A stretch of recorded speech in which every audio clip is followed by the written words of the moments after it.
حضار محترم،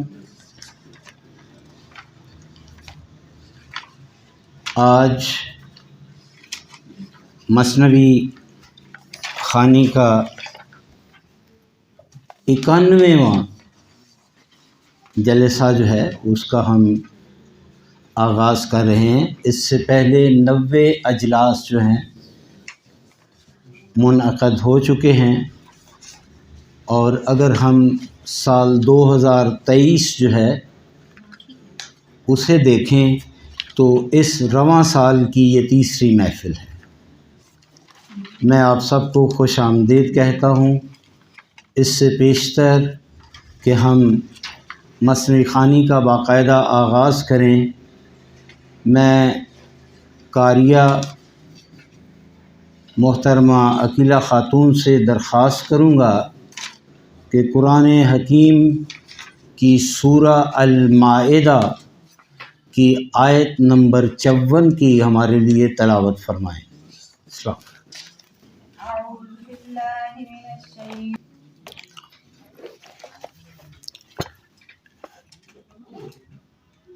پہلا شعر: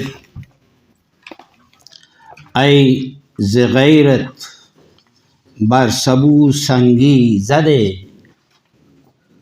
آن سبو را شکست کامل تر شده.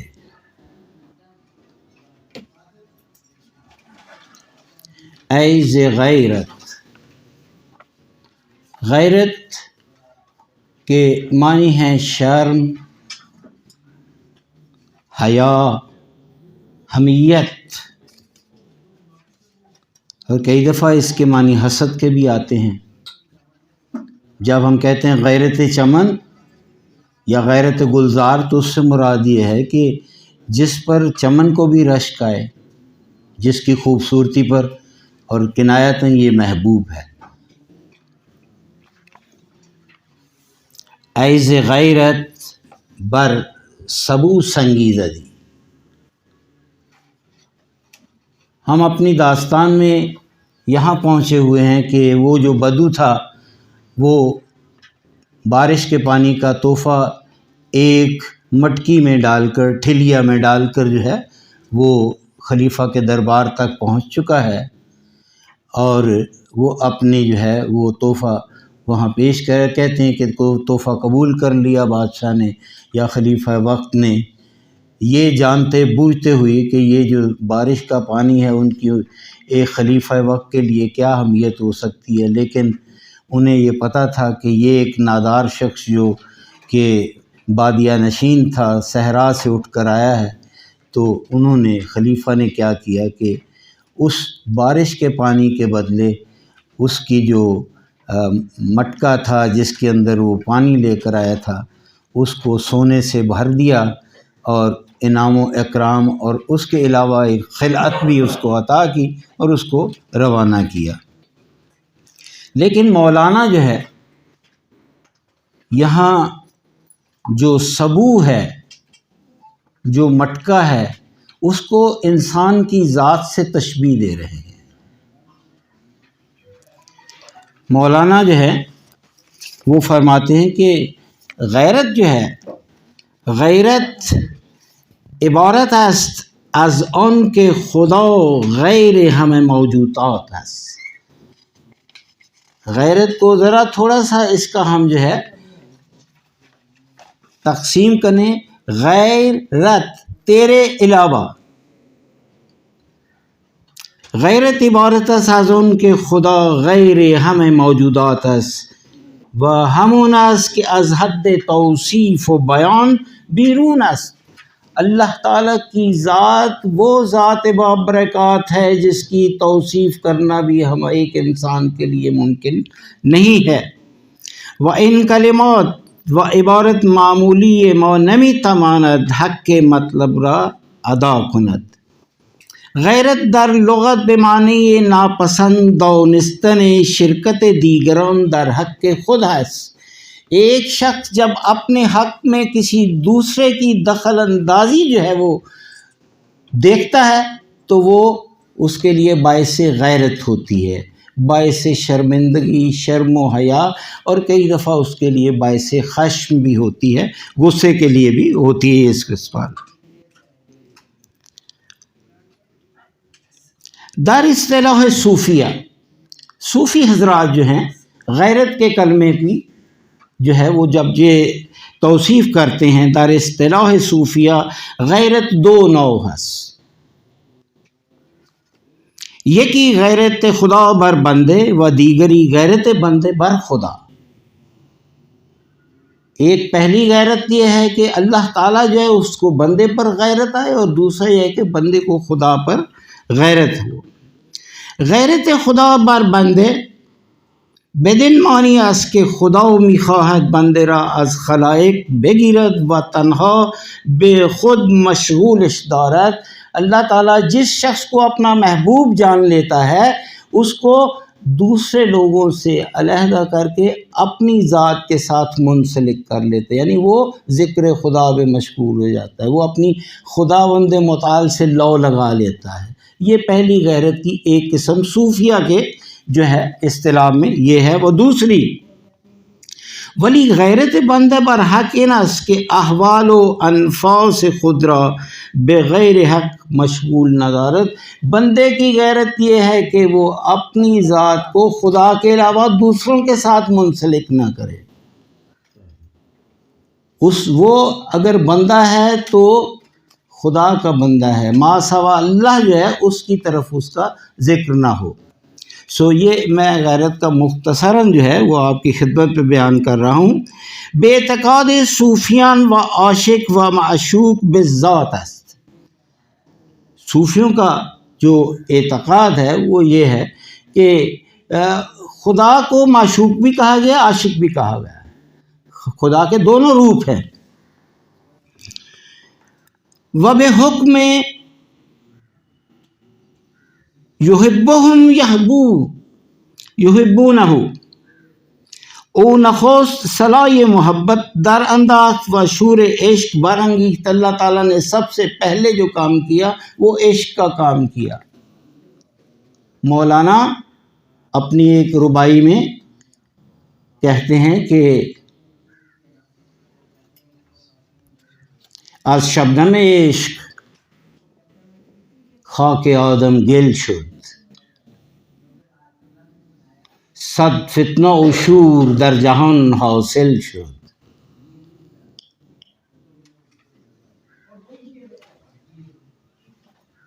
یک نشتر عشق بر رگ روح زدم، یک قطره از اون چکید و نامش دل شد۔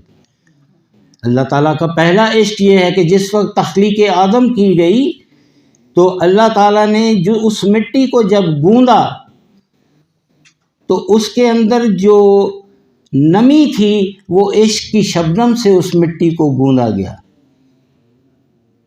اور جب انسان کو وہاں سے فارغ کر کے یہاں بھیجا تو پھر دنیا میں فتنہ بھی آ گیا، فساد بھی آ گیا۔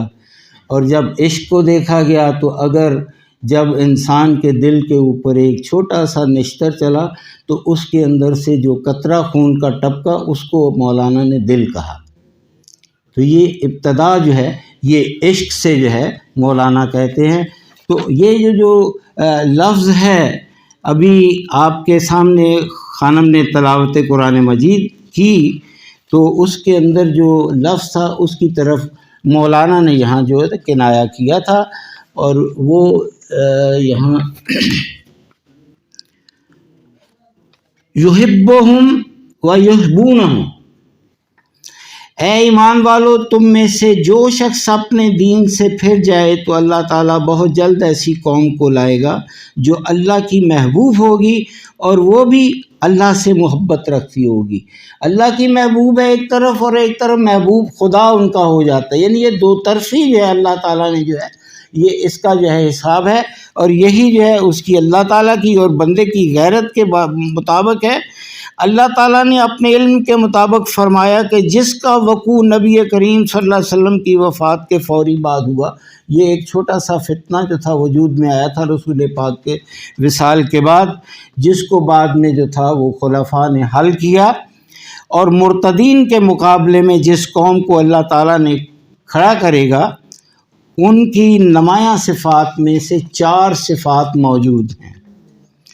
اللہ تعالیٰ سے محبت کرنا پہلی صفت، اور اس کا محبوب ہونا۔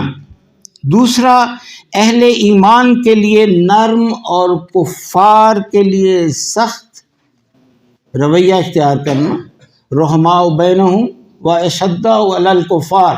قرآن مجید میں باقاعدہ ذکر ہے کہ مسلمان کی ایک صفت یہ ہے کہ وہ اپنے مسلمان بھائیوں کے لیے رحم اور دشمنوں کے لیے اس میں باقاعدہ جو ہے وہ شدت اور ہمت جو ہے وہ موجود ہوتی ہے۔ اور تیسری صفت جو ہے کہ اللہ کی راہ میں جہاد کرے، اور چوتھی صفت جو ہے وہ یہ ہے کہ اللہ کے بارے میں کسی کی ملامت سے نہ ڈرنا۔ صحابہ کرام رضوان اللہ علیہم اجمعین ان صفات اور خوبیوں کا مظہر تھے، چنانچہ اللہ تعالیٰ نے انہیں دنیا اور آخرت کی سعادت سے مشرف فرمایا اور دنیا میں ہی اپنی رضامندی کے سند سے نواز دیا گیا۔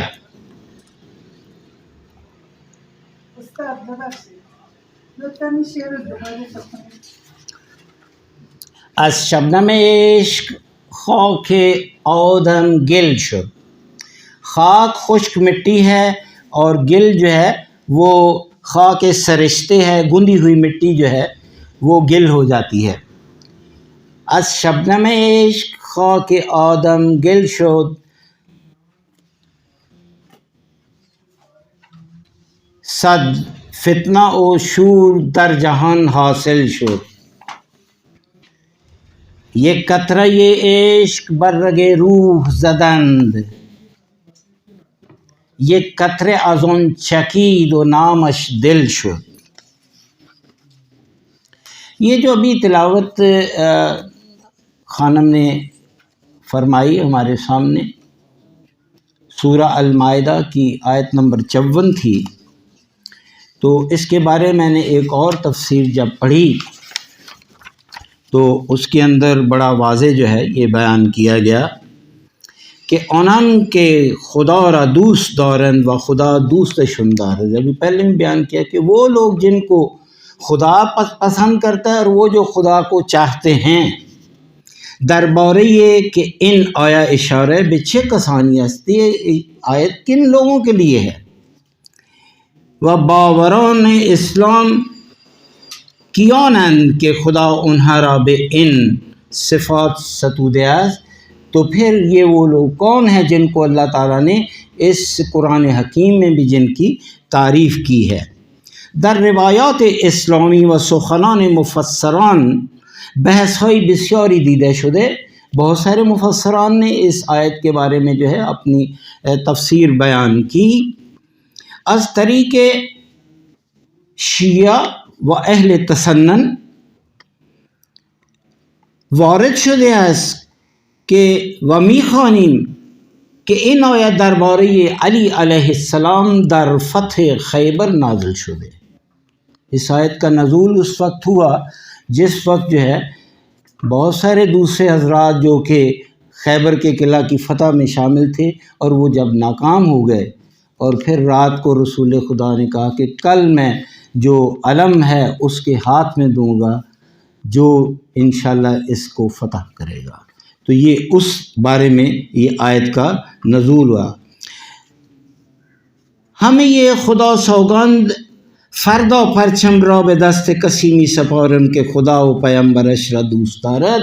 اللہ تعالیٰ کے پیغمبر نے فرمایا تھا کہ میں کل پرچم اس کے ہاتھ میں دوں گا کہ جس کو اللہ بھی اور اس کا رسول بھی جو ہے وہ پیار کرتا ہے۔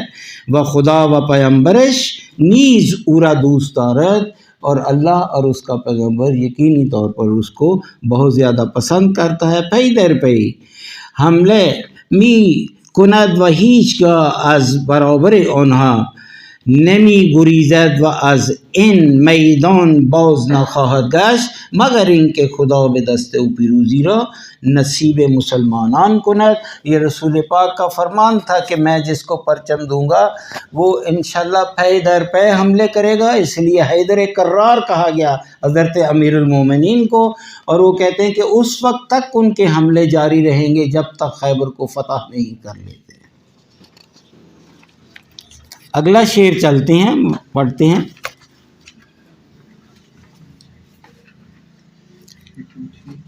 خم شکستے آو بزو ناریختے صد درستی زن شکست انگیختے. خم شکستے و آب از آن ناریختے. یہاں خم جو ہے مولانا اشارہ کر رہے ہیں یہ انسان کا یہ کالبد ہے، انسان کا جسم جو ہے اس کو خم کہا گیا. ویسے خم کے لغوی معنی مٹکے کے ہیں، شراب کا مٹکا جس میں شراب رکھی جاتی ہے اسے خم کہا جاتا ہے. مجھے یاد آیا ایک شاعر نے بڑا خوب کہا تھا کہ مجھ کو ساون کی خمار آور گھٹاؤں کی قسم، مجھ کو ساون کی خمار آور گھٹاؤں کی قسم، خم پہ خم خالی ہے جب پینے پہ آ جاتا ہوں میں. کوئی چھوٹا سا پیالہ جو ہے جس کو ہم جام کہتے ہیں وہ نہیں، خم مٹکے کو کہا جاتا ہے. خم پہ خم خالی ہے جب پینے پہ آ جاتا ہوں.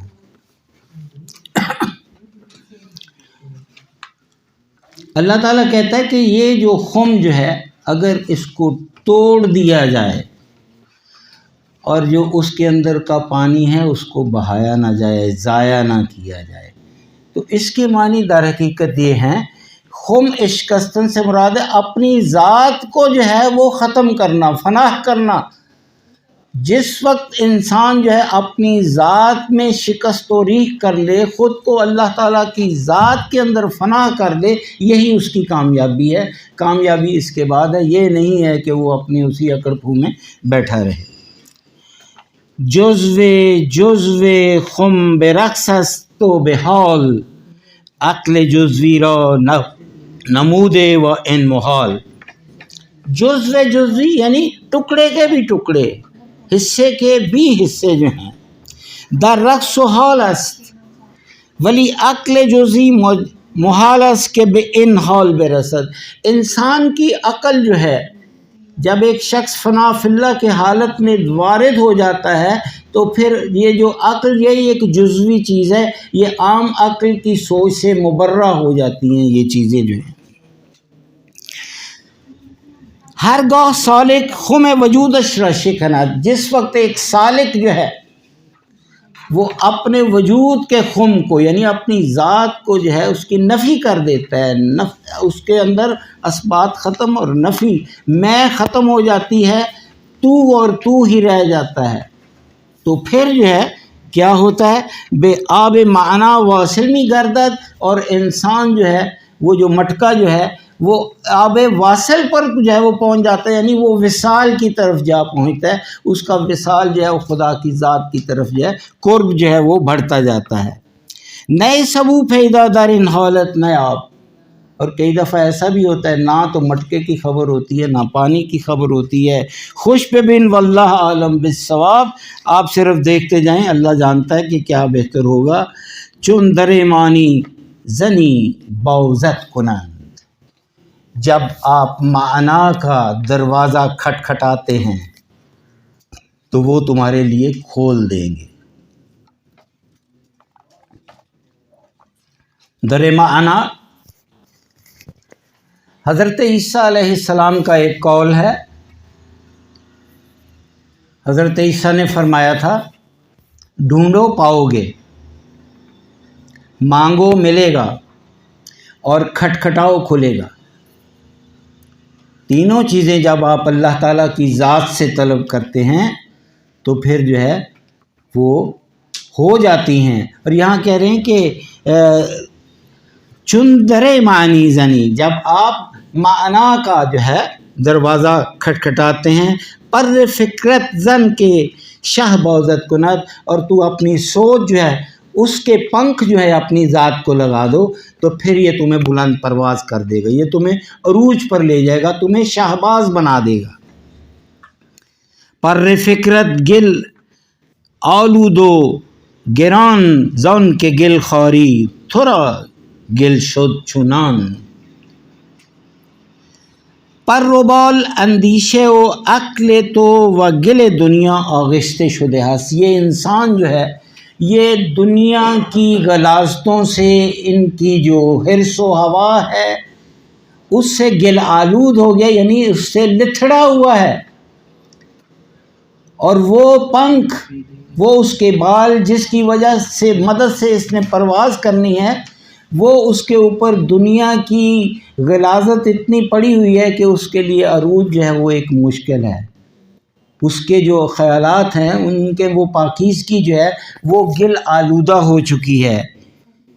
پر فکرت شد گلے آلود و گران، اور یہ وزنی ہو گئے ہیں بال، اب ان میں حرکت نہیں آ سکتی۔ زن کے گل خاری تھرا گل شد چنان، اور تو چونکہ گل خار ہے اور تو مٹی کو کھانے کو روٹی کی طرح سمجھتا ہے۔ گل خاری در حقیقت یہ ایک بیماری ہے۔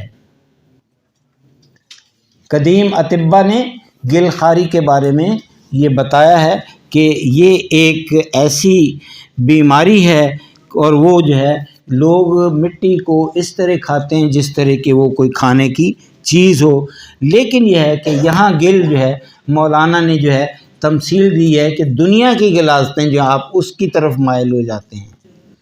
ویسے گل خوری کے لیے ایک اور مواقع ہوتے ہیں، خواتین کی حالت، جس وقت وہ ایک خاتون کو ماں بننے کا شرف حاصل ہوتا ہے تو کچھ خواتین جو ہیں ان کو اس زچگی یا دوران حمل کچھ خاص چیزیں کھانے کی جو ہے وہ طلب ہوتی ہے۔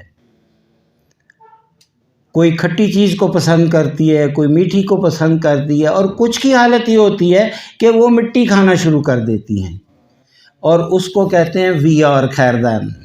اللہ نبی دنو خانم شما راجب نظر آئرن کی کمی ہوتے ہیں خواتین، یا اللہ کے یہ آئرن کی در بچه ها هم هست، ولی اونا دلشون میخواد و اون را ما ویار کردن میگیم، اون گلخاری یا اون خاخوری که بله ہم اس کو گاچنی بھی کہتے ہیں، ہم اس کو ملتے ہیں، اور تخت کے اوپر بھی ملتے تھے تو وہ کھا جاتی ہے۔ یہ سیمنٹ یا ریت وغیرہ نہیں ہوتے ہیں، نہیں وہ گل ہے، خیلی ملائم ہے، بچے دیوار سے مٹی جو منہ چاٹتے ہیں، ہاں لیکن اس کو وی آر کے اندر جو ہے میٹھی کھٹی چیزیں وہ وی آر بھی ہیں۔ خیلی ممنون۔ نان گلست، اب دیکھیں یہاں ایک بڑی فلسفیانہ یا بڑی سیدھی سی بات ہے کہ نان گلس، روٹی جو ہے یہ مٹی ہے، گندم مٹی میں اگتی ہے۔ نان گلس گوشت کمتر خورزن، گوشت جو ہے وہ بھی مٹی سے ہی ہے۔ تا نہ مانی ہم چگل اندر زمین، یہ نہ ہو کہ تو پھر زمین کے اندر مٹی کی طرح کہیں ہو کر رہ جائے۔ چون گرسنے می شوی سگ می شوی، انسان جب بھوکا ہوتا ہے مس ہو گیا، وہ پھر ایرانی نسخے میں نہیں ہے۔ خاک می خوردیم عمری در غذا، خاک مارا خورد آخر در جزا، مٹی کھا کر انسان پروان چڑھتا ہے اور آخر کار مٹی کے اندر جو ہے وہ دفن ہو جاتا ہے۔ چون گرسنے می شوی سگ می شوی، جب تو بھوکا ہوتا ہے تو کتا بن جاتا ہے۔ و تند و بد پیوند و بد رگ می شوی، اور پھر تجھ میں جو ہے وہ سختی پیدا ہو جاتی ہے، بد اخلاق، بد راگ یعنی بد اخلاق ہو جاتا ہے انسان جو ہے۔ چون شدی تو سیر مرداری شدی، اور جب انسان جو ہے اس کا پیٹ بھر جاتا ہے تو پھر جو ہے اس کی حالت ایک مردہ جیسی ہو جاتی ہے۔ کم ترک اندوز سگرا چنکنی در راہ شیرن خوشتگی، خوشتگی یعنی تیز دوڑنا، کسی کے پیچھے پیچھے بھاگنا۔ چون شدی تو سیر مرداری شدی، چون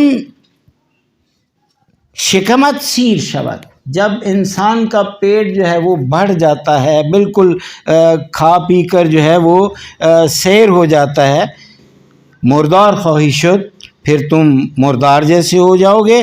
وہ ہم چون دیوار، یا اس دیوار جو کہ بے جان ایک چیز ہوتی، وہ فاقد شعور و نبات خواہی گردید، پھر آپ کے اندر جو ہے شعور جو ہے اس کا فقدان ہو جاتا ہے۔ برائے همین است که انبیاء و اولیاء سفارش کرده اند که شکم را نباید انباشته، اولیاء اور انبیاء نے اسی لیے جو ہے اس چیز کی توصیہ کی ہے کہ پیٹ کو زیادہ مت بڑھا جائے۔ جب اولیاء اللہ کا ذکر آتا ہے تو خواجہ نظام الدین اولیاء کے اگر ہم ملفوظات فوائد الفوائد جو ہے اس کا ہم مطالعہ کرتے ہیں تو وہ ایک مجلس میں خواجہ نظام الدین اولیاء فرماتے ہیں، لختی سخن و تزکیہ افتاد و بر لفظ مبارک راند که کمال مرد و 4 چیز پیدا می شود، قلت الطعام و قلت الکلام و قلت المنام و قلت الصحبہ۔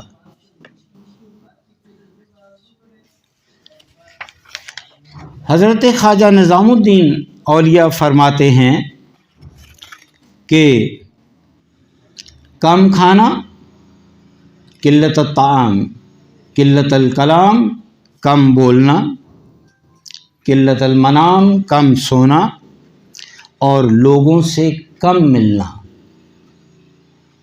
یہ جو ہے یہ ان کی آدمی کی صفات میں شامل ہونا چاہیے۔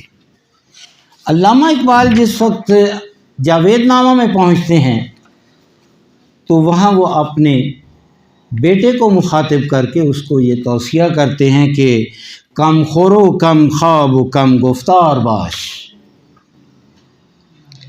کم خور و کم خواب و کم گفتار باش، گرد خود گردنده چون پرکاش باش، پرکار کی طرح ہو جا، اور تو کم کھاؤ، کم بات کرو، اور جو ہے یہ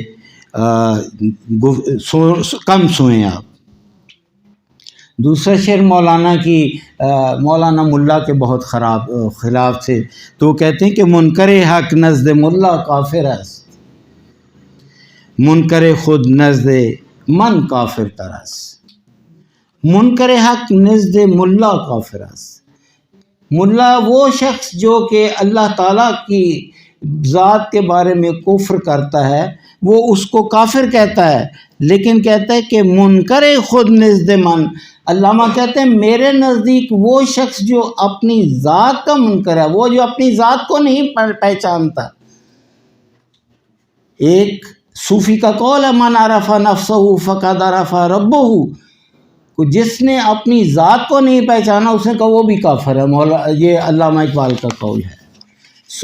تمام انبیاء اور اولیاء جو ہے ان کا یہ کہنا ہے کہ پیٹ بھر کر مت کھائیں، سوئیں کم، گفتگو کم کریں، یہی اوصاف جو ہیں آپ کے لیے بہت ہی مفید ہوں گے۔ اگلا شعر ہے، پس دمی مردار دیگر دم سگی، آدمی کی حالت یہ ہے کہ کبھی تو مردار کی حالت میں ہوتا ہے جب پیٹ بھرا ہوتا ہے، تو کبھی جو کتے کی مانند ہے، چن کنی در راہ شیرن خوشتگی، اور جب آپ جو ہے شیروں کے راستے پر جو ہے تیز بھاگنا شروع کر دیتے ہیں۔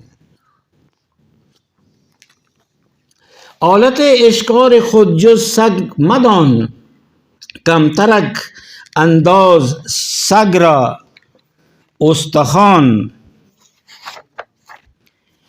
وسیلہ شکار تو چیزی جو سگ نیست، یہ سگ تازی ہم اسے کہتے ہیں، ہاؤنڈ جسے آپ کہتے ہیں، شکاری کتا۔ تو کہتے ہیں کئی دفعہ انسان جو شکاری ہے، کتے سے بھی شکار کیا جاتا ہے، باز سے بھی شکار کیا جاتا ہے، تو کہتے ہیں آپ کے پاس شکار کا یہ وسیلہ ہے۔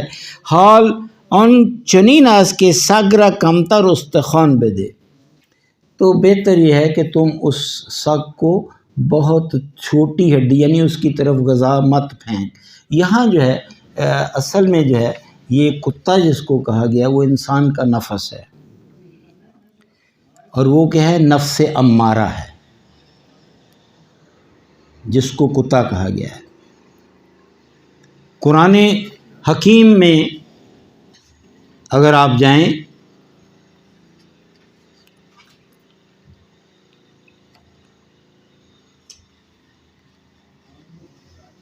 سورہ قیامہ کی پہلی آیت جو ہے وہ لا اقسم بیوم القیامہ ولا اقسم بالنفس اللوامہ۔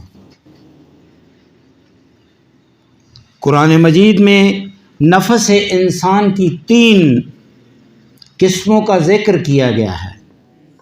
ایک وہ نفس جو انسان کو برائیوں سے پر اکساتا ہے، اس کا نام نفس امارہ ہے۔ دوسرا وہ نفس جو غلط کام کرنے یا غلط سوچنے یا بری نیت رکھنے پر نادم ہوتا ہے اور انسان کو اس پر ملامت کرتا ہے، اس کا نام نفس لوامہ ہے، اور اسے ہم ضمیر بھی کہتے ہیں،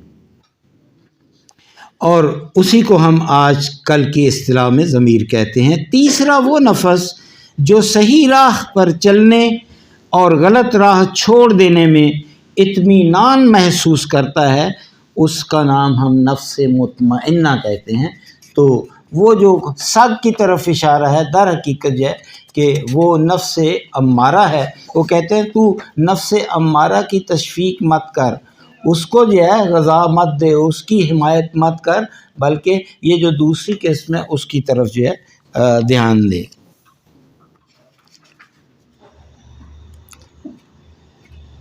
زون کے چون سگ سیر شد سرکش شود، اس کی وجہ یہ ہے جس وقت نفس جو ہے، نفس انسانی کتا جو ہے، جب یہ پیٹ اس کا بھر جاتا ہے